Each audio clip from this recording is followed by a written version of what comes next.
Alright, let's get it on. Per request ng isa nating follower, mag-ano daw tayo ng tutorial ng Rush ID. So, gagamitin natin para mas madali at mas accessible yung MS Word. Lahat ng computer meron nito. Actually, sa Photoshop ko ginagawa, pero para sa hindi nakakalam ng Photoshop, sa MS Word muna tayo gagawa ng Rush ID. So, start natin. Magbukas tayo ng MS Word, blank document.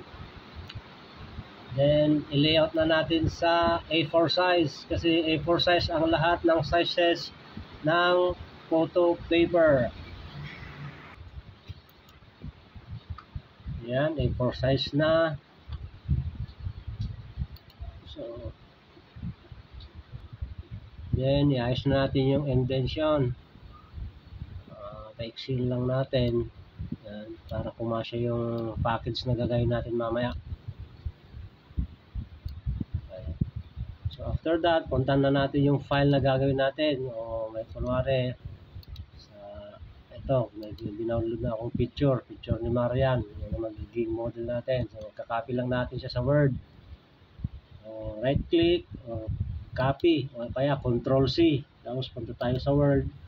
Control V to paste. Ayan.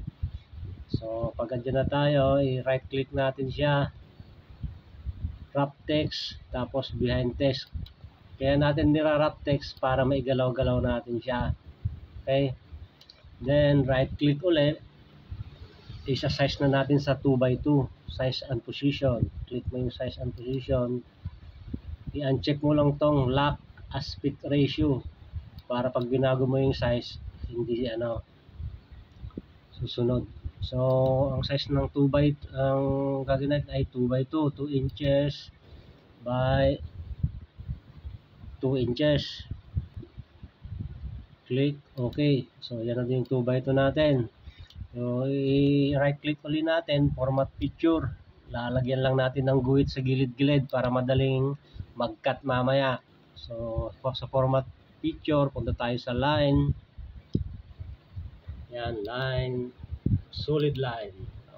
Papalitan natin tong color na gray lang para hindi masyadong kita sa picture. Okay. So, ayun na yun. Ayan, may guhit na yan. Hindi lang masyadong kita sa camera. So, click natin ulit yung picture. Tapos, Control C, Control V.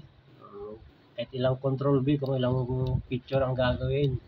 Dito sa aming shop, yung 40 pesos, apat na 2x2, tsaka 8 1x1 ang ginagawa naming package. Ayan. So, pagdidikitin mo na lang mamaya para madaling mag-cut. Ayan. So, may 2x2 na tayo.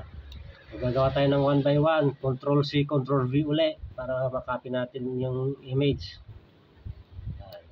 Drag natin, tapos right click uli, size and position, gawin natin 1 inch by 1 inch.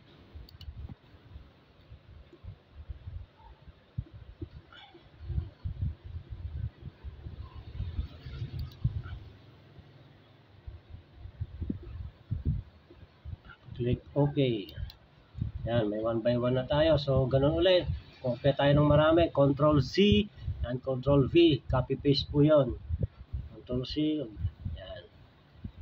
Create ka ng marami.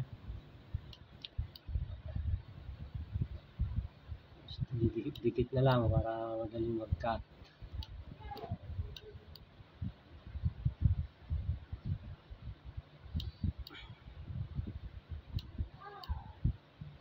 Para pagagandahin na, ano lang to, tutorial to, bahala na kayo mag-adjust. Ayan, yan na po yung package natin. 2x2 tsaka 1x1.